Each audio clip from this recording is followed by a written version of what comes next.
In this video, we'll show you how to remove and replace the radiator, but the job will go much easier if you decide to remove the condenser. The condenser removal will open up a lot of rooms. You could remove both condenser and the radiator as a unit and install it as a unit, but you can still replace the radiator on its own, but you'd have to deal with very tight spaces, as you'll see. So this is my push pin plier tool. Comes very handy.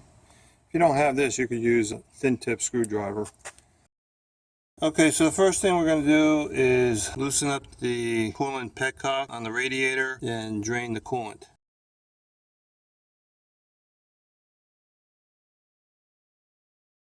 There. I got the initial torque off.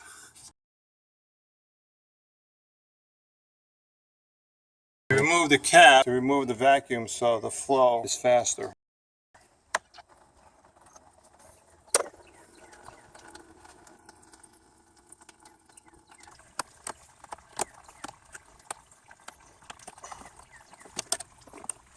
So this is my specialty tool. They're spring clamp pliers, so they go right in these grooves. Got a release lever here.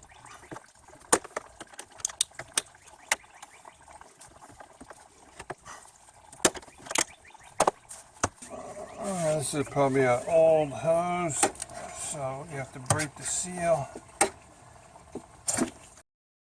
Now we do have corrosion on the contact surface for the hose. It's aluminum oxidation, so we could clean that up with a wire brush.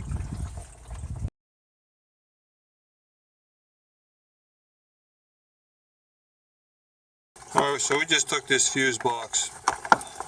Just push it out of the way. The top hose clamp is not a spring clamp, it's a worm or screw clamp. So once we get this hose out of the way, we could get to the ATF lines.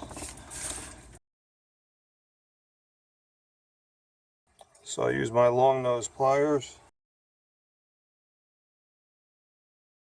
So I'm going to break the seal between the hose and the connecting point with my hose plier. Alright, we don't need to remove this hose, but you got to remove it where it connects to this line right here. So I'm going to take this clamp off.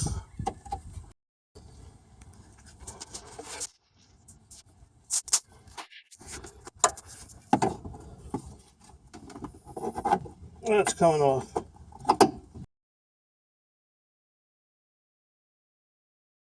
My reliable hose pliers.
So the removal of the condenser isn't as difficult as what it may seem. It's just a matter of removing the bumper facial. And before you decide to remove the condenser, bring it to a shop that can pull the refrigerant out of the system.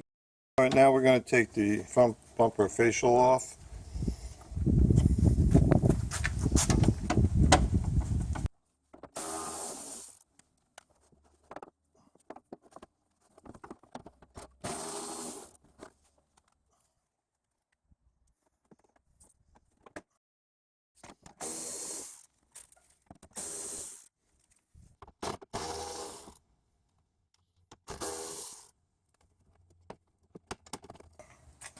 All right, so we got some electrical fittings here we got to detach.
With a worm clamp, you can make it as tight as you want because the connection port is made out of aluminum, so it could take the tension compared to plastic, which may break.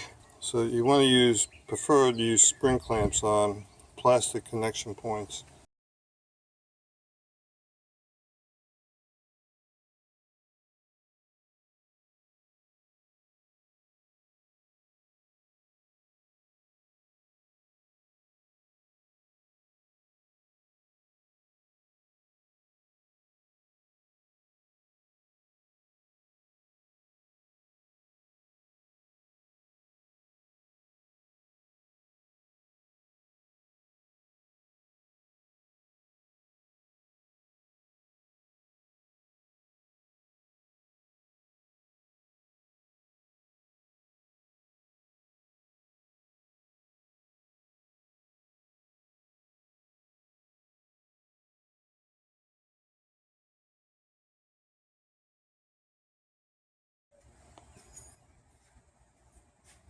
We got a Denso condenser replacement. Comes with new replacement hangers and rubber mounting base.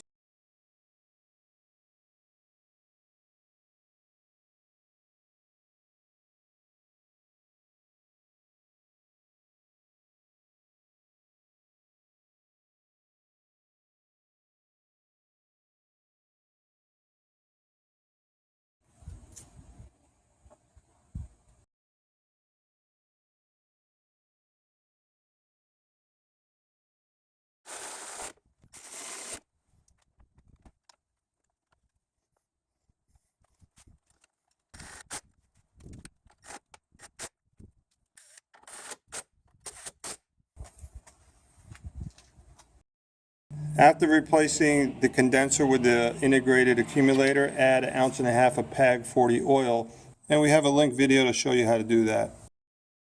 After adding 1.5 ounces of PAG oil, then we're going to pull a full vacuum on the AC system for a half an hour to pull out any residual moisture. And while we're waiting, we'll attach our coolant funnel and start replenishing new coolant into the cooling system. Start the car, bring it to operating temperature, and look for air bubbles getting pushed out of the cooling system. When the car reaches full operating temperature, there shouldn't be any more air bubbles, and therefore you've completed the coolant refill process. So the RX300 takes approximately 24 ounces of refrigerant. That equates to two 12-ounce cans. The recharge of the refrigerant and the high side gauge should indicate 200 psi and approximately 40 psi on the low side once fully charged. One small technical detail: when you have 200 psi on the high pressure side line, that's 3 ounces of refrigerant gas. So what you want to do is migrate that gas over to the low side, and we have a video that shows you how to do that too.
So here's my universal pushpin kit.